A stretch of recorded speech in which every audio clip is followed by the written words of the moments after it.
जंगल में आया इंटरनेट। हरे भरे जंगल में चारों ओर एक ही चर्चा थी। जंगल में इंटरनेट आया है। सब इसी बारे में बात कर रहे थे।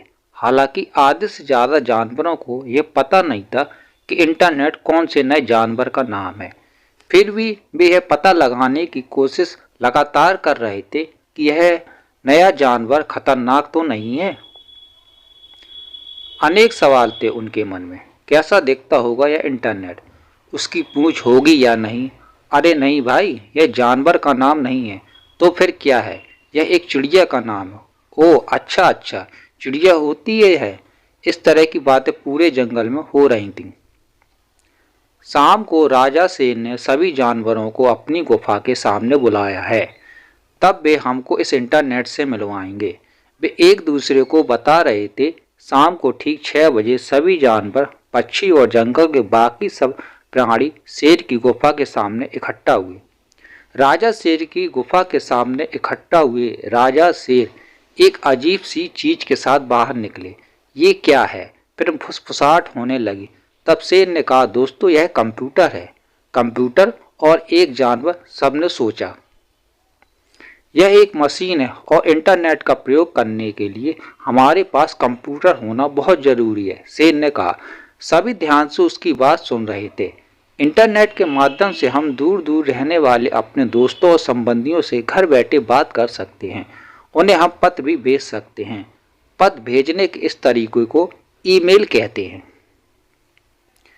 यदि हम पत्र डाक विभाग के माध्यम से भेजते हैं तो उसे पहुंचने में 2-3 दिन लगते हैं, लेकिन ईमेल भेजने में बस कुछ सेकंड ही लगते हैं।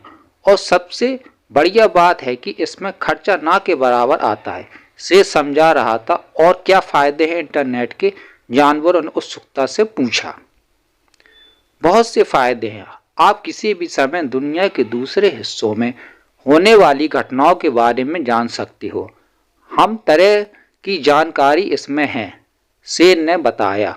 वाह, ये तो कमाल की वस्तु है, सबने कहा। लेकिन कोई था जो इस सब से खुश नहीं था, और वह था कबूतर खबरी। इतने वर्षों से वही था जो सारे समाचार पर दूर दूर के जंगलों तक पहुंचाता था, पर उसे लग रहा था कि अब उसकी कोई ज़रूरत नहीं थी। वह बहुत उदास था। उसने शेर से इस बारे में बात की। शेर ने कहा, देखो खबरी, तुमने सबकी बहुत सेवा की है, लेकिन जंगल की तरक्की के लिए कंप्यूटर को जंगल में लाना बहुत जरूरी था। तुम किसी और काम के बारे में सोचो। कबूतर उदास मन से अपने घर लौट गया। जंगल में धीरे धीरे सभी ने कंप्यूटर सीखना शुरू कर दिया। कि महीने ऐसे ही बीत गए। सब जानवर आजकल ईमेल भेजने लगे थे, इसलिए खबरी के लिए ज़्यादा काम नहीं होता था। बच्चे किताबों से ज़्यादा इंटरनेट पर पढ़ाई करना चाहते थे। पूरा जंगल जैसे कंप्यूटर पर निर्भर हो गया था। एक दिन बहुत तेज बारिश हुई, तेज हवा चली और बहुत सारे पेड़ टूट गए। उस गड़बड़ में जंगल के कंप्यूटरों का इंटरनेट से संबंध टूट गया।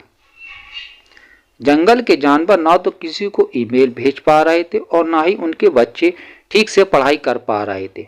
जानवर अब तक इतने आलसी हो चुके थे कि पत्र लिखना उन्हें अच्छा ही नहीं लगता था। तब एक दुर्घटना हुई।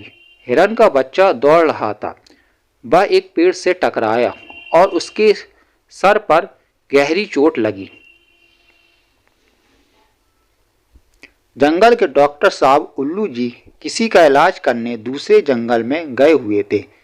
समस्या थी कि उन्हें कैसे बुलाया जाए। इससे पहले तो उन्हें ईमेल भेजकर संदेश दे दिया जाता था, लेकिन अभी तो सारी व्यवस्था टूटी हुई थी।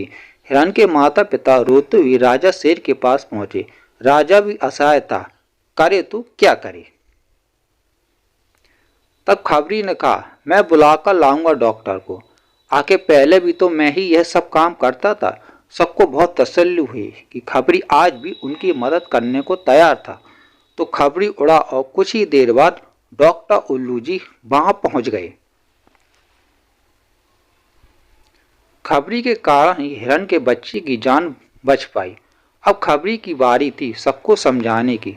वह बोला, मैं मानता हूं कि जंगल का विकास जरूरी है, लेकिन हमें अपने पुराने तरीकों को भूलना नहीं चाहिए। हम सभी टीवी में समाचार सुनते हैं, लेकिन अखबार में समाचार पढ़ने का मजा ही कुछ और है। ऐसे ही कंप्यूटर का प्रयोग करें, लेकिन हमें उस पर पूरी तरह निर्भर नहीं होना चाहिए, क्योंकि मशीन तो मशीन ही होती है। क्यों, ठीक कहा ना मैंने? जवाब में सबने बस हाँ में सिर हिलाया। वे समझ गए थे अपनी गलती को। अगर आपको स्टोरी पसंद आई हो तो चैनल को लाइक करिए, सब्सक्राइब करिए। धन्यवाद।